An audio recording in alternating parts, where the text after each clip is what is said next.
Hello, good morning students. आज हम फिर लेकर आए हैं इकोनॉमिक्स की क्लास। अभी तक हमने पिछले क्लासेस में हम मैक्रो इकोनॉमिक्स के बारे में पढ़ रहे हैं और शुरू में हमने पढ़ा था माइक्रो इकोनॉमिक्स के बारे में। तो इस क्लास में हम समझेंगे कि माइक्रो इकोनॉमिक्स और मैक्रो इकोनॉमिक्स में क्या डिफरेंसेस है, मैक्रो इकोनॉमिक्स में हम क्या पढ़ते हैं और माइक्रो इकोनॉमिक्स में क्या पढ़ते हैं। बहुत ही इम्पोर्टेंट टॉपिक है ये और इससे बहुत ज़्यादा क्वेश्चंस हर साल एग्जाम में पूछे जाते हैं कि माइक्रो और मैक्रो इकोनॉमिक्स में क्या डिफरेंसेस है। तो पहले हम देखते हैं कि माइक्रो और मैक्रो इकोनॉमिक्स में क्या डिफरेंसेस है।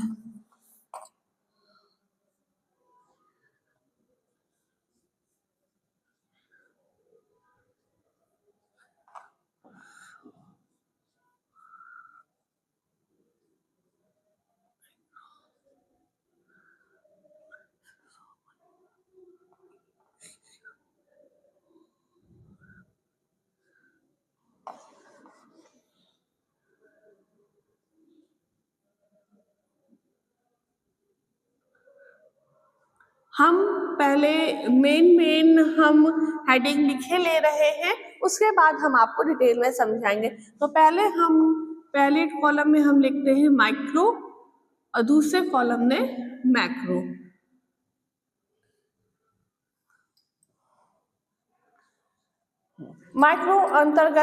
माइक्रो इकोनॉमिक्स के अंतर्गत हम किस चीज का अध्ययन करते हैं। पहले पॉइंट में हम बताएंगे कि पहला पॉइंट हमारा है कि व्यक्तिगत आर्थिक इकाइयां,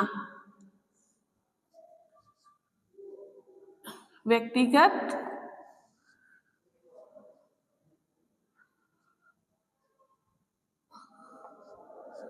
आर्थिक इकाइयां, और इसी का पहला पॉइंट है। यहाँ पर हम किस चीज का अंतर्गत करते हैं, सामूहिक योगों और औसत का अध्ययन।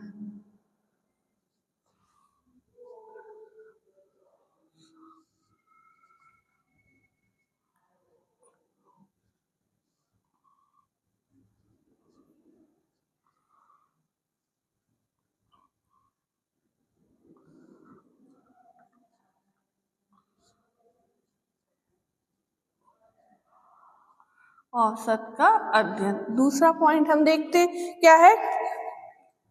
दूसरा पॉइंट है व्यक्ति के व्यवहार का अध्ययन। व्यक्ति तथा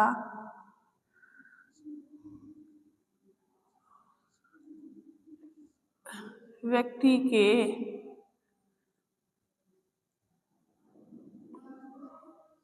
व्यवहार का अध्ययन।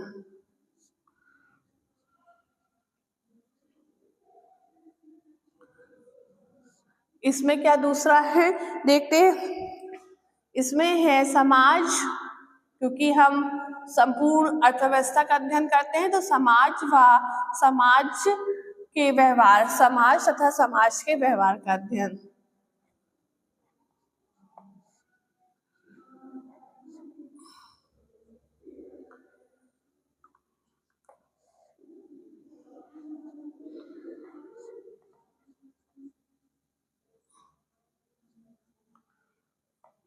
समाज व समाज के व्यवहार का अध्ययन। तीसरा है हम इसमें कीमत सिद्धांत का अध्ययन करते हैं।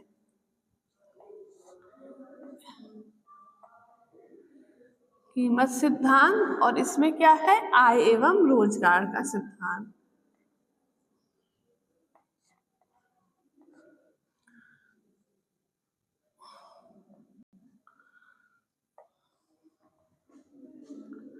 आय व रोजगार का सिद्धांत।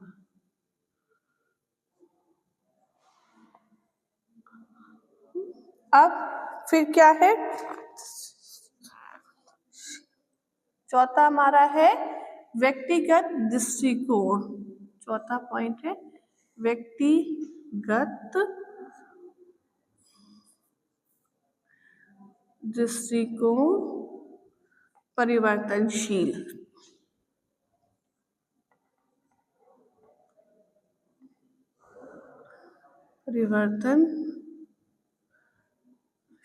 अब इसमें क्या है, हमारा सामाजिक दृष्टिकोण में कम परिवर्तन।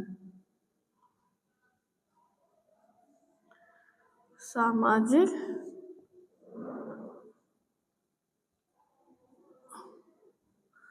दृष्टिकोण में कम परिवर्तन।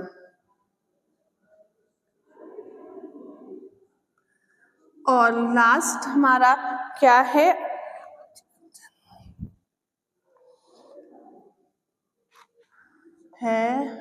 आर्थिक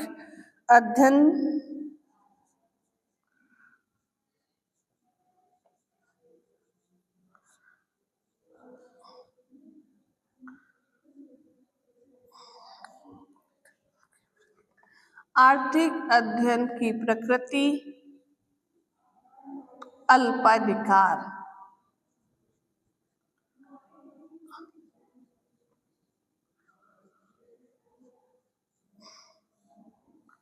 अल्पाधिकार और इसमें है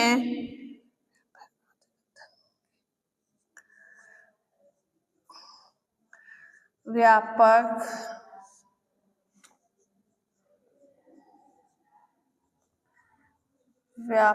आर्थिक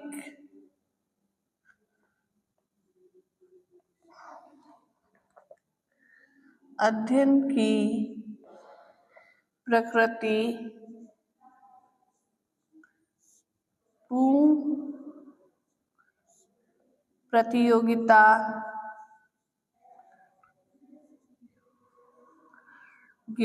व पूर्ण एकाधिकार।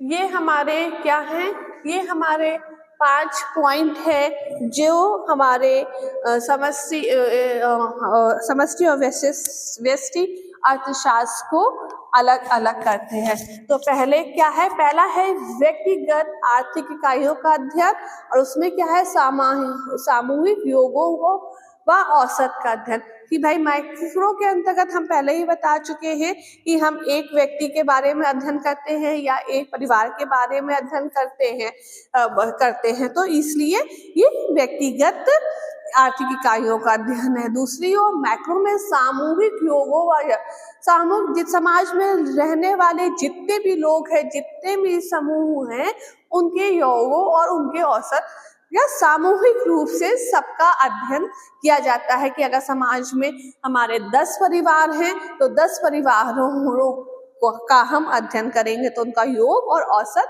हो जाता है। दूसरा है व्यक्ति तथा व्यक्ति के व्यवहार का अध्ययन किया जाता है। माइक्रो इकोनॉमिक्स के अंतर्गत हम एक व्यक्ति और उस व्यक्ति का व्यवहार कैसा है उसके बारे में अध्ययन करते हैं, जबकि मैक्रो इकोनॉमिक्स के अंतर्गत समाज और समाज में रहने वाले सभी समूहों के व्यवहार का अध्ययन किया जाता है। हम एक व्यक्ति को नहीं उठाते, हम पूरे समूह को उठाते हैं और उनके व्यवहार का हम अध्ययन करते हैं। तीसरा है कीमत सिद्धांत। मैक्रो इकोनॉमिक्स के अंतर्गत हम किसी वस्तुओं का कीमत का निर्धारण, किसी एक वस्तु के कीमत के निर्धारण के बारे में हम अध्ययन करते हैं, जबकि मैक्रो इकोनॉमिक्स के अंतर्गत आर्थिक अर्थव्यवस्था में आय और रोजगार का जो सिद्धांत है जिससे हमारी अर्थव्यवस्था सुचारू रूप से चलती है उसका हम अध्ययन करते हैं। चौथा है व्यक्तिगत दृष्टिकोण परिवर्तनशील और सामाजिक दृष्टिकोण में कम, क्योंकि एक व्यक्ति की बात की अगर हम दृष्टिकोण और उसके हम माइंड को स्टडी करें तो वो क्या होता है, उसका दृष्टिकोण, उसका व्यवहार परिवर्तनशील होता रहता है। आज उसने 10 बजे कुछ कहा है, कुछ देर के बाद उसका मन बदल जाएगा, उसका दिमाग बदल जाएगा, तो उसका वो फिर परिवर्तनशील हो जाएगा। लेकिन जहां हम सामाजिक रूप से समूहों में जब हम किसी चीज को पढ़ते हैं या उनकी हम राय लेते हैं तो उनका दृष्टिकोण कम परिवर्तनशील होता है। क्यों? क्योंकि वहां पे ज्यादा लोग होते, समूहों में होते हैं। तो ये हमारा ये मेन अंतर है। और लास्ट है आर्थिक अध्ययन की प्रकृति अल्पाधिकार और व्यापक आर्थिक अध्ययन की प्रकृति पूर्ण प्रतियोगिता और पूर्ण एकाधिकार है। इसके हम ये समझते हैं कि अल्पाधिकार क्या है? उत्पादन की एक विधि है जिसमें बहुत ही वस्तु की बहुत कम हम उत्पादक होते हैं, अतः कोई भी उत्पादक अपने उत्पादन और कीमत संबंधी निर्णय लेते समय दूसरी उत्पादन इकाइयों का निर्णय को ध्यान में अवश्य रखता है। इस प्रकार सूक्ष्म अर्थशास्त्र में प्रत्येक आर्थिक इकाइयों और दूसरी इकाइयों का अध्ययन रखती है, जबकि व्यापक आर्थिक दृष्टिकोण में पूर्ण प्रतियोगिता में बाजार में विक्रेताओं और क्रेताओं की संख्या बहुत अधिक होती है और संपूर्ण बाजार में वस्तु की केवल एक ही कीमत प्रचलित रहती है। तो इस प्रकार से यहाँ पर एक वस्तु के अनेक विक्रेता और बहुत सारे लोग खरीदने वाले होते हैं। तो ये हमारा मेन अंतर है माइक्रो मैक्रो इकोनॉमिक्स के अंतर्गत। ये बहुत इंपॉर्टेंट टॉपिक है, इसको आप अच्छे से पढ़िएगा क्योंकि ये बहुत कुछ एग्जाम में इससे पूछा जाता है। आज की क्लास हमारी यहीं खत्म होती है, नेक्स्ट क्लास में हम कुछ नया पढ़ेंगे। Thank you.